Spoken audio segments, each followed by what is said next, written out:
Kembali di iNews Sore pemirsa, kali ini bersama saya Syafaati Suryo. Pemirsa, Gunung Lewotobi laki-laki pagi ini kembali erupsi. Ketinggian kolom abu mencapai 1.000 hingga 1.500 meter disertai 9 kali gempa embusan dan gemuruh keras. Warga yang berada di bawah kaki gunung diminta selalu waspada.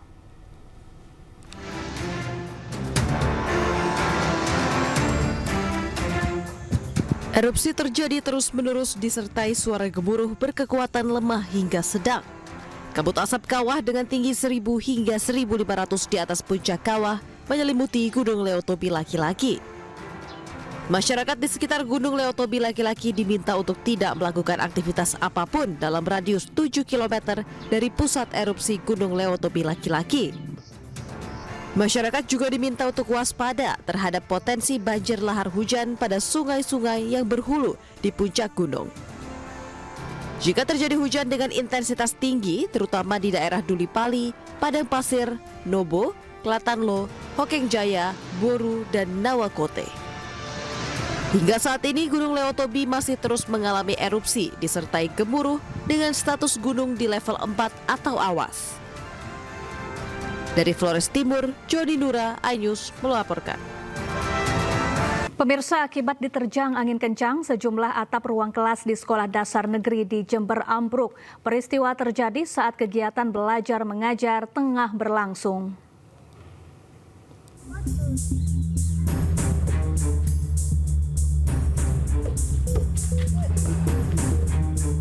Inilah kondisi ruang kelas 3 dan kelas 4 SDN Palangan 3 Kecamatan Kalisat, Jember.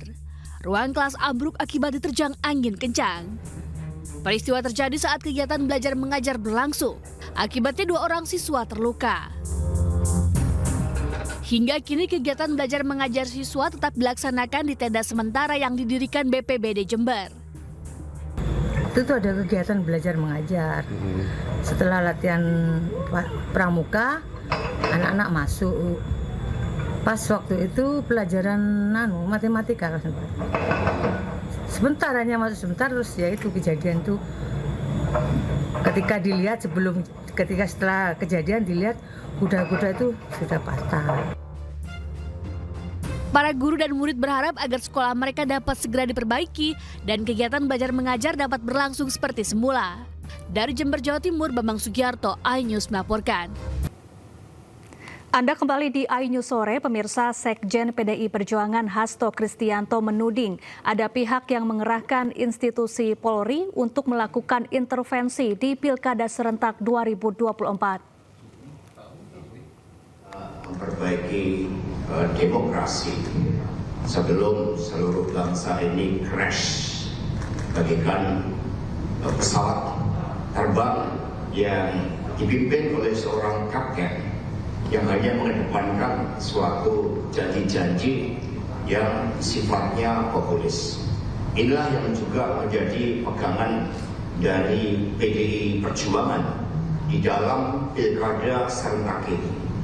Ketika kami mempersoalkan tentang fenomena Partai Coklat, fenomena bagaimana Jokowi terus digerakkan oleh ambisi-ambisi kekuasaan demi kepentingan keluarga dan pribadi, dan kemudian membuat suatu norma-norma baru sehingga kepolisian Republik Indonesia yang seharusnya mengabdi kepada merah putih, loyal kepada Presiden Prabowo Subianto, di dalam praktek banyak disalahgunakan untuk kepentingan politik praktis. Karena itulah kami mengajak seluruh aparatur kepolisian Republik Indonesia, mari kita jaga spirit Polri merah putih. Kita jaga seluruh keteladanan yang diberikan, seluruh kepercayaan rakyat, mandat rakyat di dalam menegakkan keadilan dan ketertiban hukum. Ini ada tampilan bagaimana Jenderal Hugeng yang menjadi panutan. Beliau bukan politisi, beliau polisi merah putih, bukan parcok. Sementara itu, Kapolri Jenderal Listio Sigit Prabowo memerintahkan anggotanya untuk menjaga netralitas dalam penyelenggaraan Pilkada Serentak 2024. Hal ini disampaikan beberapa hari sebelum pencoblosan Pilkada Serentak.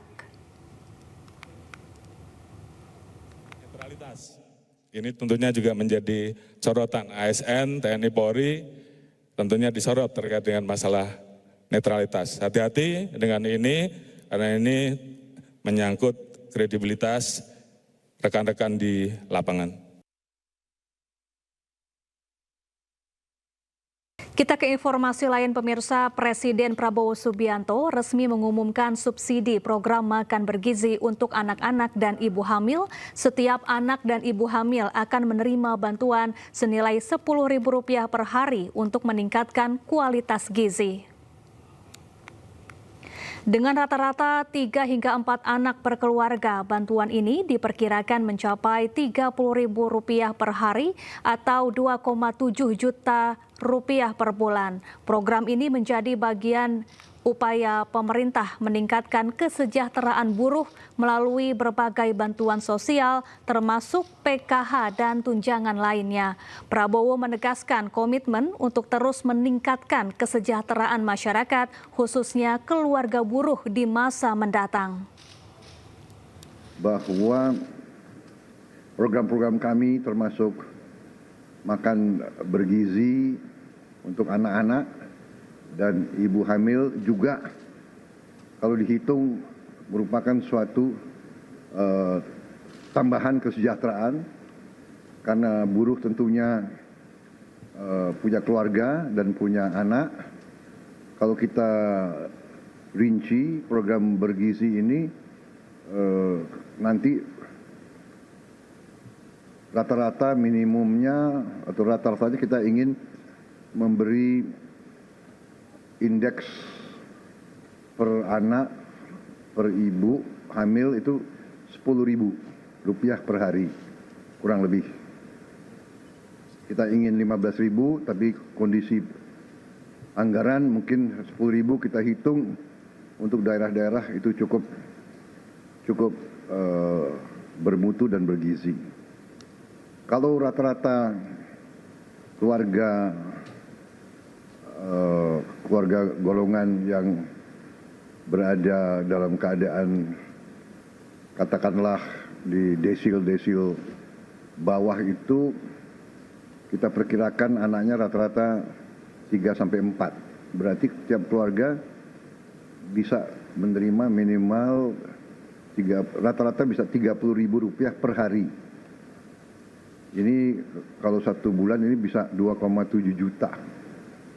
Jadi kalau ini semua dengan bantuan bansos dan perlindungan sosial lainnya, termasuk PKH ya, dan bantuan lain, saya kira upaya pemerintah untuk mengamankan semua lapisan masyarakat, di antaranya kelompok buruh, saya kira sudah sangat maksimal pada saat ini. Tentunya kita ingin perbaiki di saat-saat mendatang.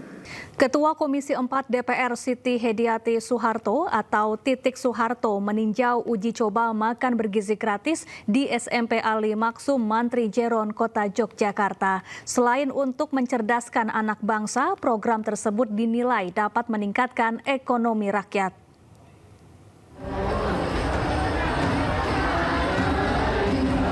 Ketua Komisi 4 DPR RI Siti Hediati Soeharto atau Titi Soeharto Sabtu siang mengunjungi SMP Ali Maksum, Mantri Jeron, Yogyakarta. Ia meninjau langsung uji coba makan bergizi gratis yang merupakan program Presiden Prabowo Subianto. Ratusan siswa antusias mengikuti kegiatan ini. Program makan bergizi gratis dengan menu olahan ikan serta sayuran ini diharapkan dapat mencerdaskan anak bangsa sekaligus meningkatkan ekonomi rakyat. Ini merupakan program pemerintah untuk mencerdaskan anak-anak. Jadi anak-anak kita supaya lebih cerdas lagi, supaya bisa nanti ke depan bisa menjadi pemimpin-pemimpin bangsa yang berkualitas. Jadi ini karena programnya dari Kementerian Kelautan Perikanan, jadi menunya ikan, nasi, ikan sama sayur ya Pak ya. Nilai strategisnya apa? Satu, serapan dari produk mereka itu meningkat, pasti dibeli, ya kan? Kemudian pertumbuhan ekonomi lokal, dan yang kedua itu adalah menjamin peningkatan kualitas gizi bagi masyarakat, terutama bagi generasi muda. Dalam memperingati Hari Ikan Nasional, pemerintah telah membagikan 200.000 paket dalam uji coba makan bergizi gratis dengan resep lokal. Dari Yogyakarta, Gunato Farhan, iNews melaporkan. Kita beralih ke informasi olahraga. Pemirsa, Timnas Indonesia melakoni pemusatan latihan sejak Kamis lalu menjelang ASEAN Cup 2024 atau yang sebelumnya dikenal dengan Piala AFF di Gianyar, Bali. Sempat dipanggil, skuad Garuda kemungkinan besar tidak akan membawa Justin Hubner dan Ivan Jenner.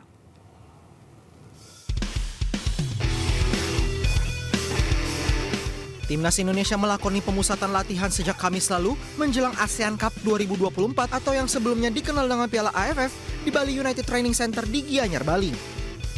Pelatih Timnas Indonesia Shin Tae-yong memanggil wajah baru yang banyak dihuni pemain di bawah usia 22 tahun dari Liga 1 untuk mengikuti pemusatan latihan kali ini.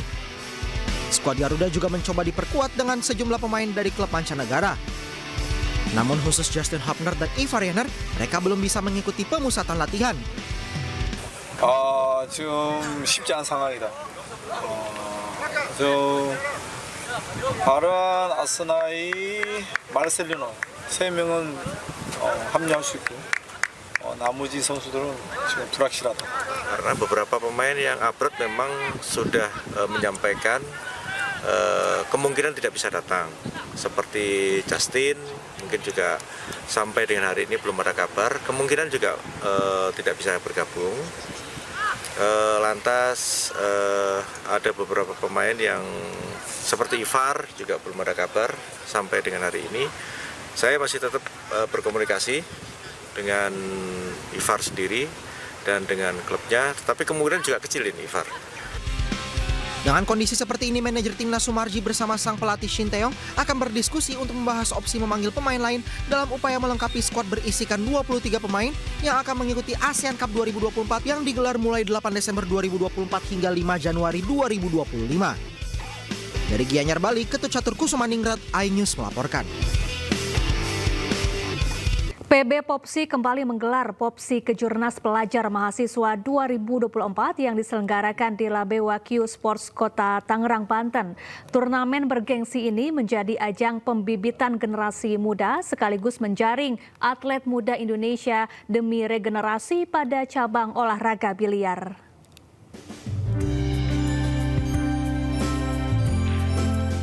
PB Popsi kembali menggelar turnamen biliar Popsi Kejurnas Pelajar Mahasiswa 2024 untuk kedua kalinya dengan 2 nomor pertandingan, yakni 9-ball single putra dan 9-ball single putri.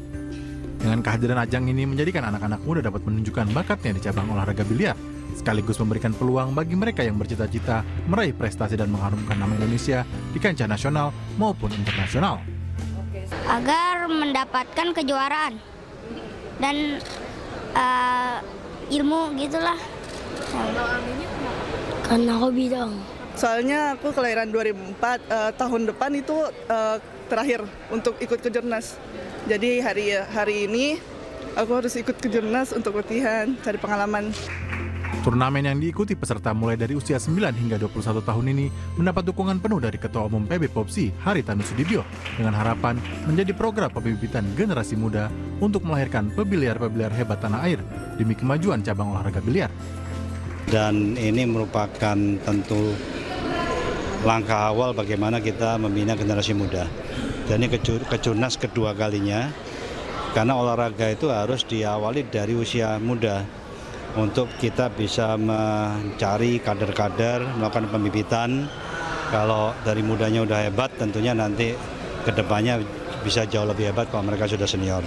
Harapannya tentu dengan kegiatan ini akan ada bibit-bibit baru untuk atlet masa depan, di mana sebelumnya sudah ada Derin dan Albert yang mana juara dunia junior dan juara Indonesia Open Junior.